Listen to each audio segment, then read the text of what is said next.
दोस्तों आर्टिकल 4 की वैसे तो इंडिविजुअली कोई उतनी इंपॉर्टेंस नहीं है, बल्कि ये आर्टिकल 2 और आर्टिकल 3 से रिलेटेड है। आर्टिकल 4 पर आए उससे पहले ये जान लीजिए कि हमारे कॉन्स्टिट्यूशन में एक शेड्यूल है, शेड्यूल 1, जिसमें कि सभी स्टेट्स के बारे में लिखा हुआ है। कौन कौन से स्टेट्स इंडियन यूनियन में है, उनके नाम क्या है और उनमें कौन कौन से एरियाज इंक्लूडेड हैं।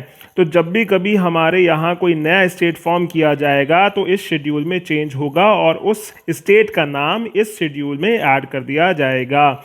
इसके अलावा हमारे पास एक शेड्यूल है, शेड्यूल 4, जिसमें कि राज्यसभा की सीट्स के बारे में लिखा हुआ है कि किस किस स्टेट को कितनी कितनी सीटें जो हैं राज्यसभा में एलोकेट की गई हैं। जैसे उत्तर प्रदेश को 31 या उत्तराखंड को 3। अब आते हैं आर्टिकल 4 पे। अब यहाँ जो ये आप लॉ देख रहे हैं ये है उत्तर प्रदेश रीऑर्गेनाइजेशन एक्ट 2000। जी हाँ, जिसको हम आर्टिकल 3 में देख चुके हैं, जिसकी वजह से उत्तराखंड उत्तर प्रदेश से अलग हुआ और एक नया स्टेट बना। अब इस लॉ में ये लिखा हुआ है कि शेड्यूल 1 में चेंज होगा और एक नया स्टेट ऐड होगा, क्योंकि जैसे हमने देखा जब भी कभी नया स्टेट बनता है तो शेड्यूल 1 में चेंज किया जाता है। तो यहाँ पर ये लिखा गया कि अब से 27वें नंबर पर एक नया स्टेट उत्तरांचल जो है होगा। आज के समय में उत्तराखंड जो है 26वें नंबर पर है, क्योंकि जम्मू कश्मीर को ख़त्म कर दिया गया है। तो यहाँ पर इसने शेड्यूल 1 में ये चेंज किया। इसके साथ साथ अब ये जो आप देख रहे हैं ये है राज्यसभा। सभी जानते हैं रेड कलर का कारपेट जो होता है वो राज्यसभा में होता है, ग्रीन कलर का कारपेट लोकसभा में होता है। तो यहाँ ये जो लॉ था इसने शेड्यूल 4 में भी चेंज किया। और क्या चेंज किया कि उत्तर प्रदेश में अब से 34 की 34 की बजाय 31 सीट्स होंगी, क्योंकि नया स्टेट बना उत्तराखंड, उसको भी तो कुछ सीट्स राज्यसभा से जानी थी। तो बाकी बची हुई जो 3 सीटें थी वो उत्तराखंड को चली गई। जी हाँ, तो 2 चेंजेस किए। शेड्यूल 1 में उत्तरांचल ऐड किया और शेड्यूल 4 में उत्तर प्रदेश की 34 से 31 सीट्स और उत्तरांचल को 3 सीट्स एलोकेट की।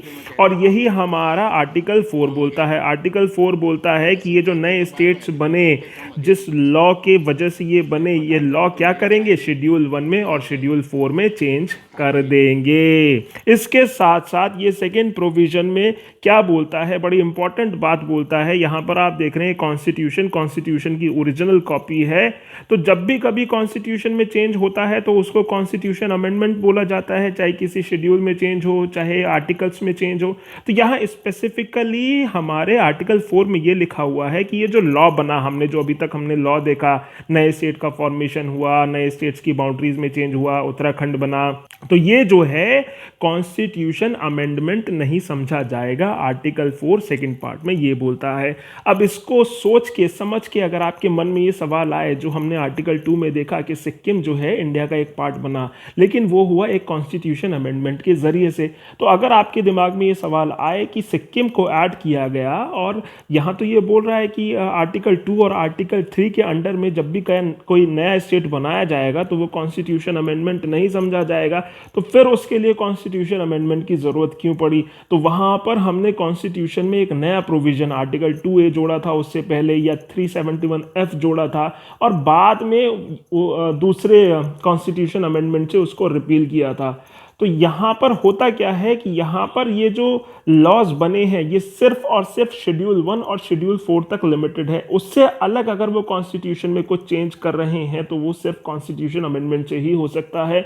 शेड्यूल 1 में अगर हम सिर्फ नाम लिख रहे हैं, एक नया स्टेट उत्तरांचल को या उत्तर प्रदेश को अलग करके हरित प्रदेश बनाया जाए, तो उसको लिख दिया वहां पर, और जो राज्यसभा की सीट्स हैं सिर्फ इन 2 शेड्यूल में अगर चेंज होगा तो वो कॉन्स्टिट्यूशन अमेंडमेंट नहीं समझा जाएगा, जैसे उत्तर प्रदेश के केस में, उत्तराखंड के केस में हमने देखा ही। तो this is all about article 4।